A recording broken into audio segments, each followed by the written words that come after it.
A report released by Amnesty International says that hundreds of civilians in Mozambique are victims of indiscriminate killings by rebels, government security forces, as well as private militia.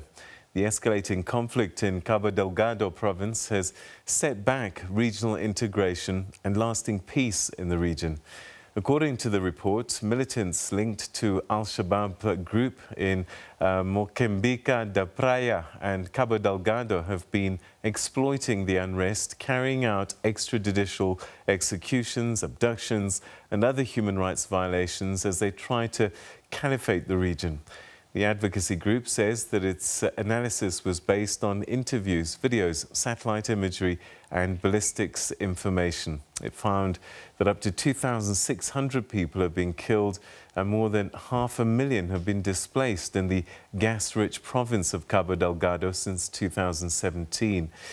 Furthermore, government forces were criticized for running away during attacks rather than trying to protect civilians from insurgents. The report has called on the groups to stop targeting civilians and urged President Filipe Nyusi's government to investigate the war crimes.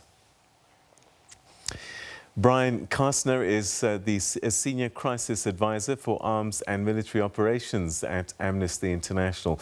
He joins us now via Zoom from Buffalo City in the United States. Thanks very much indeed for joining us. Welcome to the program. It sounds horrific, the story that we've just read now that's come out of your report. Has this been something that's been escalating for some time and perhaps not as noticed as it should have been? Yes, thank you for having me. And I think you are exactly right that the fighting began in earnest in October of 2017. But in 2020, it really intensified and got much worse. And obviously, the world was paying attention to other things in 2020, COVID among them. But while we were distracted with other things, the fighting has really gotten worse. The number of civilians displaced has really gone up extremely quickly. Even in the last 2 months, the UN has estimated that it's now up to 660,000 displaced and almost 1 million facing severe food shortages. So yes, the fighting is getting much worse, and unfortunately, there doesn't seem to be an end to it. Civilians caught in the crossfire, or is it also that they just actually are being killed randomly? I think it's a bit of both. And what we've discovered from our research is the way these attacks on the cities, towns and villages normally happen is that the armed group known as Alshabab will attack. They will try to abduct children. They will burn homes. If a family tries to put up resistance, they will behead them or dismember them with machetes. It's really horrific violence. And then oftentimes, if Mozambique security forces are present, sometimes there's fighting, but oftentimes they strip off their uniforms, run away. And the group that's able to fight back is this private military company, Dyke Advisory Group, which will respond with armed helicopters. But militants and civilians are mixed together in these villages. And when they fire from their helicopters, they're not discriminating between civilian and military targets. And so civilians are being killed this way, too. So really, the civilians are trapped between, three forces here. Sometimes they're being targeted, and sometimes it's a mixture of negligence and just failure, to follow the laws of war. All right, let's try and figure out what's happening with the protagonists. Who is this private militia group? Are they hired guns? Right. So the Dyke Advisory Group is a South African registered company. It was founded by Lionel Dyke, who is a former officer in the Rhodesian military, actually, and he's worked, his companies have worked in a number of things, anti-poaching, demining, but this work with Dyke Advisory Group, these are armed helicopters hired by the Mozambique government to provide a capability that presumably Mozambique felt they didn't have.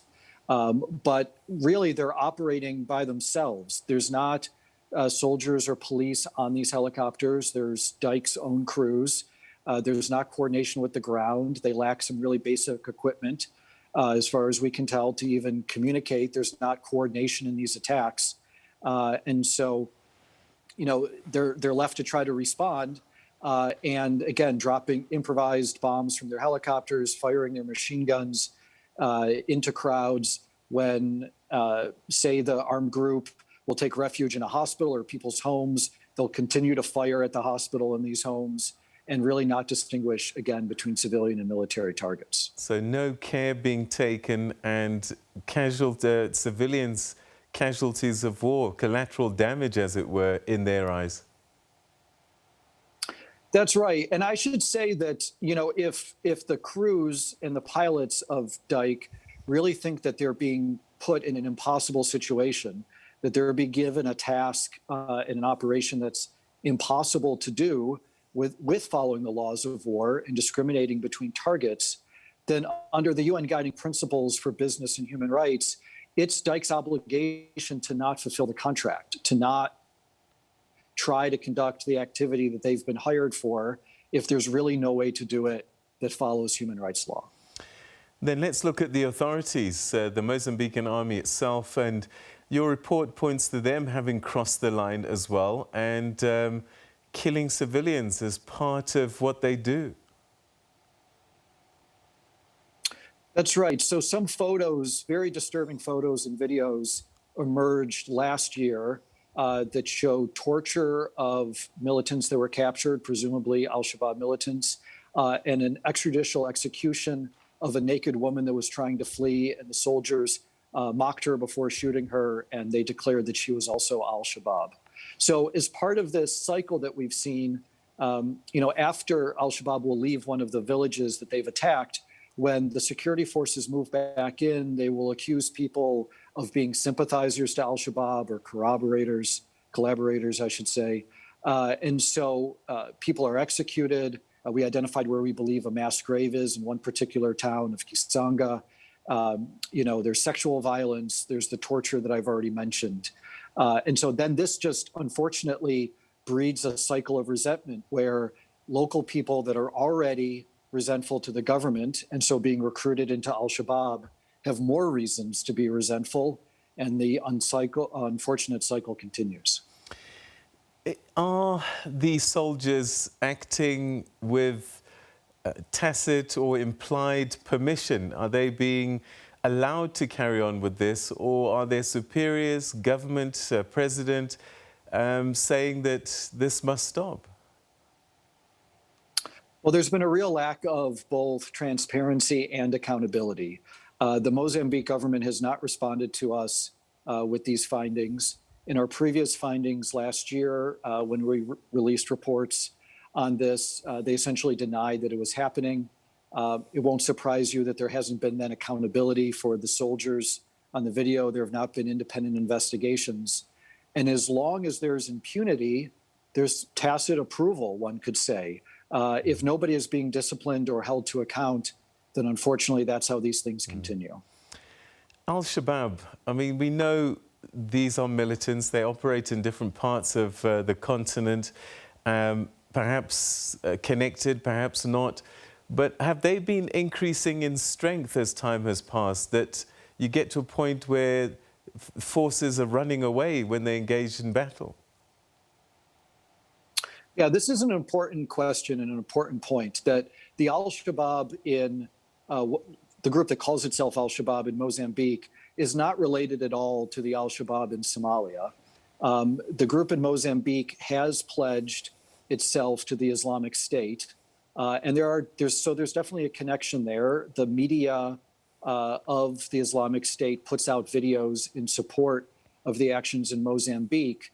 But we have not found in our research really a channel of fighters, of weapons, of money, of training.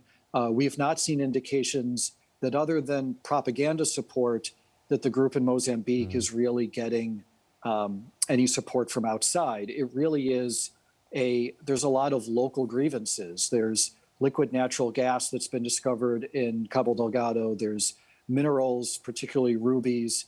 And we see this resource curse around the continent where local people see outside international firms come in and extract resources and grow rich. and they're not able to have a piece of that economic pie, it builds resentment. And when this happens over years, sometimes you end up with an armed insurgency in this way when people feel like there's no other way to be listened to. I mean, really, the long-term solution here is the economic, social, and cultural rights of the people of Cabo Delgado are respected, and then the grievances will be reduced. It seems localized at the moment, but if Alshabab, this grouping, is gaining strength, could this spill over to other parts of Mozambique and then perhaps even regionally? Yes, there have been actually a few at the end of last year cross-border attacks into Tanzania, and there are some Tanzanians that have been identified as part of the Al-Shabaab group. So I think that, yes, there is potentially that danger. I would just stress again, in talking to the people affected by this, some of them were very confused. They recognized the fighters. The fighters are speaking local languages. They're well known in the community.